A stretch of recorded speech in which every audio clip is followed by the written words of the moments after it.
Et je veux qu'on revienne un petit peu avant, ce que tu disais, tu sais, comme le temps que ça t'a pris avant de justement d'être capable de lancer ta formation, etc.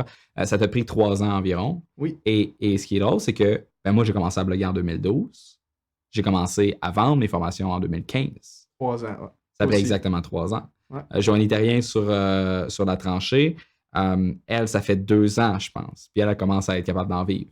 Fait que, tu sais, faut pas penser que tu vas tout lâcher puis en dedans de 3 mois. Parce que, écoute, à moins que tu sois vraiment rendu loin puis que tu sois déjà connu puis que tu aies déjà une équipe que tu puisses payer pour que ce soit pas toi qui ait besoin d'être intelligent. C'est ça.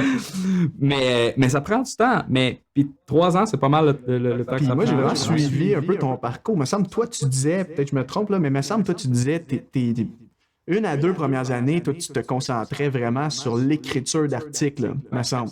Il me semble que j'avais entendu ça de toi, tu sais, que pendant 1 à 2 ans, là, tu bloguais, puis c'était vraiment des articles de profondeur, justement, avec des mots-clés, du référencement. Fait que tu avais fait un travail incroyable, tu sais, juste d'établir une crédibilité de toi en tant que blogueur, puis derrière ça, tu montais une audience aussi, des abonnés à ton infolette. Parce que moi, j'avais vraiment en tête, quand j'ai commencé en octobre 2017, c'était une décision que j'avais prise. Je me suis dit, je ne vendrai rien à mon audience avant minimum 1 an et minimum avant d'avoir 1000 abonnés à ma newsletter. Ça, pour moi, je me disais, ça ne vaut pas la peine. Je pense que j'aurais pu sortir quelque chose plus rapidement. Je pense que j'ai lancé mon blog en octobre 2017. Je pense qu'autour de mars-avril 2018, j'aurais probablement été capable de sortir un produit. Mais volontairement, je ne l'ai pas fait parce que je me suis dit, pendant 1 an, je veux vraiment donner de la valeur aux gens. Je veux me bâtir une audience, faire grossir mes followers, mes abonnés, établir une crédibilité aussi en tant qu'expert, que les gens voient que les gens voient que je sais de quoi je parle. Et c'est vraiment ça que j'ai suivi à la lettre. Et après ça, c'est 1 an plus tard, jour pour jour, octobre 2018, que là, j'ai finalement lancé mon livre, Comment organiser son bureau, un livre qui parle de l'aménagement de ton espace de travail pour être productif quand tu es dans ton bureau, tout ça. Mais justement, j'avais lancé ce livre-là, j'étais rendu 1500 abonnés à peine, c'était pas gros non plus. Mais malgré tout, j'ai quand même eu des bons résultats parce que j'avais réussi à engager mes abonnés. Je leur envoyais une newsletter chaque semaine, des articles de qualité chaque semaine.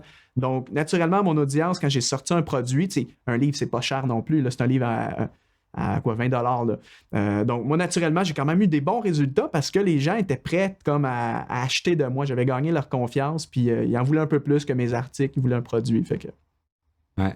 Puis, de lancer comme ton premier livre comme ça, il y a certains gens qui vont dire faut que tu le lances dès le départ. Faut que tu lances ton produit en même temps que tu lances ton blog, faut que tu fasses les deux. Et oui, ça peut être une bonne stratégie. Ceci étant dit, tu as tellement de choses à apprendre. Tu as mentionné quelques éléments. OK, bon, à chaque semaine, il faut que tu écrives un article de blog. Bon, mais dans ton article de blog, faire un article de blog, c'est pas juste tu chies sur une page qu'est-ce que tu penses. C'est beaucoup plus complexe que ça. Parce que si tu fais ça, personne ne va lire ton blog. Ton article n'est pas intéressant. Et où la valeur que tu ajoutes? C'est quoi la valeur? Comment est-ce que tu fais pour ajouter de la valeur? Comment est-ce que tu fais? À qui est-ce que tu t'adresses? C'est quoi ses attentes face au type de contenu que cette personne-là aimerait consommer? Et comment est-ce que tu fais pour capter son attention? Fait que des choses comme comment avoir des images d'articles qui vont capter l'attention des gens, des titres qui vont capter l'attention des gens, des introductions d'articles qui vont faire en sorte que les gens vont débouler ton article jusqu'à la fin pour non seulement qu'ils cliquent puis qu'ils s'en aillent, mais qu'ils cliquent puis qu'ils lisent le contenu. Parce que pourquoi est-ce que tu crées du contenu? C'est pas pour que les gens le lisent. Fait que si ton stock est pas bon, ils vont pas le lire. Puis il y a bien du monde qui se disent moi, je vais investir en création de contenu pour avoir un bon blog. Sauf que ce qui se passe souvent, c'est que ces gens-là vont engager des rédacteurs qui n'ont aucune idée qui n'ont aucune. Un article, c'est pas juste un article. La personne, elle tape sur Google comment faire cuire un omelette. Puis là, il tombe sur la méthode que j'ai expliquée il y a 2 semaines dans mon podcast. Mais si dans ta recette d'omelette, la personne part à rire à toutes les 2 phrases, bien, cette personne-là va mettre ton site en bookmark ou va partir avec une bonne impression. Va regarder, voyons, c'est qui a écrit ça? Va cliquer sur le lien de l'auteur, va aller voir, va regarder, va s'intéresser à toi, va s'abonner à toi sur Instagram. Si tu es capable de marquer une personne à l'aide d'un article de blog, là, tu as vraiment un talent qui vaut quelque chose. Et ça, c'est tough. Moi, j'ai toujours coulé mes cours de français. Ma prof m'a Moi toujours aussi. dit que j'allais jamais être... peu importe qu'est-ce que je voulais faire, ça n'allait pas inclure le français. Et pourtant, c'est pas à cause que tu n'es pas bon en rédaction que tu n'es pas capable de capter l'attention des gens puis d'apporter de la valeur. Fait que ça, c'est le premier talent. Ouais. Puis ensuite, le deuxième talent, c'est tes maudits articles de blog. Toi, tu parles de SEO tantôt. Mm-hmm. Bon, ben, fais ta recherche de mots-clés. Comment que tu fais une recherche de mots-clés? Ensuite de ça, comment est-ce que tu structures ton article de blog pour faire en sorte que Google, il le voit, qu'il regarde le contenu puis qu'il se dise ça, c'est bon. On va le mettre sur la première page de Google. Comment est-ce que tu fais ça? Ensuite de ça, ton titre, ta métadescription, les gens, ils pensent même pas à ces variables-là. Ouais. Mais il faut que tu le fasses. C'est quoi tes extraits que tu vas mettre sur Facebook, sur Google? Tu peux décider, ben moi, je vais avoir ce titre-là sur Facebook, ce titre-là sur Google. Ça a un impact important sur ton taux de clic qui va monter tes positions sur les moteurs de recherche. Et ça, le monde n'y pense pas à ça. Le blogging, c'est clairement un art. C'est quelque chose qui s'apprend, qui se développe. Même moi, je dis ma première année, là, j'estime pas que j'étais un grand blogueur. Là, comme n'importe qui commence mes articles. J'ai relis mes premiers articles. Bien forgeron en forgeant. Exactement. Mes premiers articles, si je les relis aujourd'hui, je suis comme. Mon écriture était différente. Le contenu était bon, mais la façon que c'était écrit et tout, des fois les paragraphes étaient juste trop gros. Aujourd'hui, j'ai appris que bon, faut que ça soit lisible pour le web, des phrases courtes. Fait que ça s'apprend.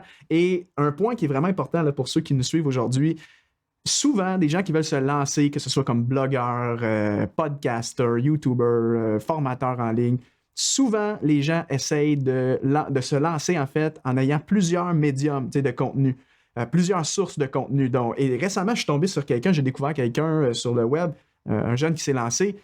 Le gars s'est lancé, en fait, il y avait déjà, je pense, 3 cours en ligne, un blog, une chaîne YouTube, mais il n'y a aucune expérience, il vient de se lancer. Fait que ça, ce que ça fait, c'est que tu es partout en même temps, tu es sur tous les fronts en même temps, et de la même manière que bloguer, c'est un art, comme on vient d'en parler, podcaster, c'est la même chose, il y a des techniques. Faire du YouTube, c'est exactement la même affaire.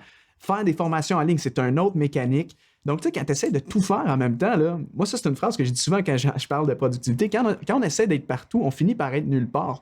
Tu sais, si j'essaie d'être le meilleur podcasteur, en même temps d'essayer d'être le meilleur YouTuber, meilleur blogueur, et si en plus j'ai aucune expérience, pour vrai, ça va être difficile, puis je risque d'être médiocre dans pas mal tout ce que je fais.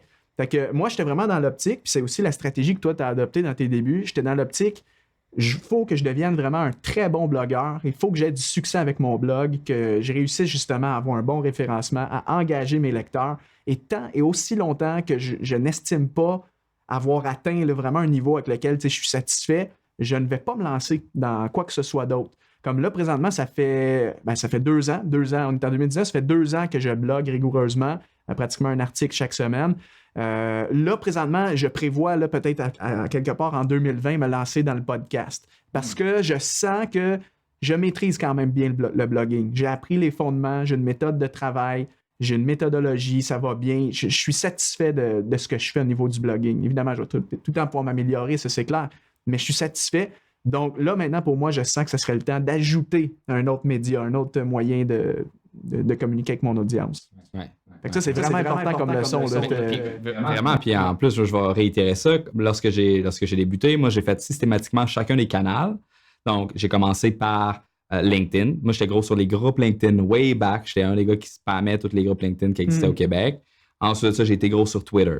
Fait que sur LinkedIn, j'ai monté à 200 clics par jour sur LinkedIn. Après ça, j'ai comme, OK, je commence à comprendre un peu comment générer du trafic avec LinkedIn.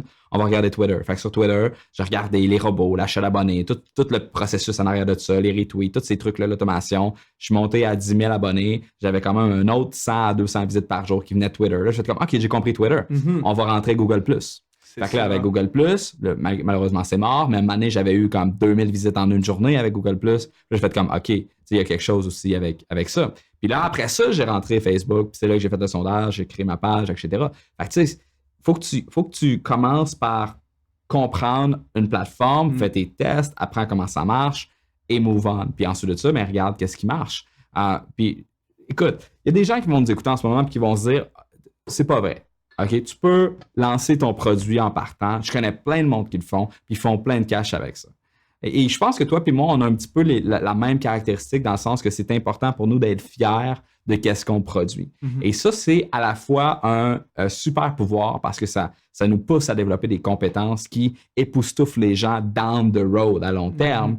Mais à court terme, la personne qui n'a pas cette particularité-là va être capable de générer plus de revenus plus rapidement. On est plus lent à produire quelque chose, je pense, contrairement aux autres qui se lancent tout de suite. Mais par contre, quand on lance quelque chose, quand on fait le truc, de ma perspective, c'est bien fait. Ça n'a pas été botché. Par exemple, le cours en ligne là, que je viens de lancer, encore une fois, il y a une autre année qui s'est écoulée. Là. Donc, juste pour vous resituer, octobre 2017, lancement du blog. Pendant 1 an, je ne faisais que bloguer. Mon focus était là-dessus. Automne 2018, c'était le lancement d'un livre.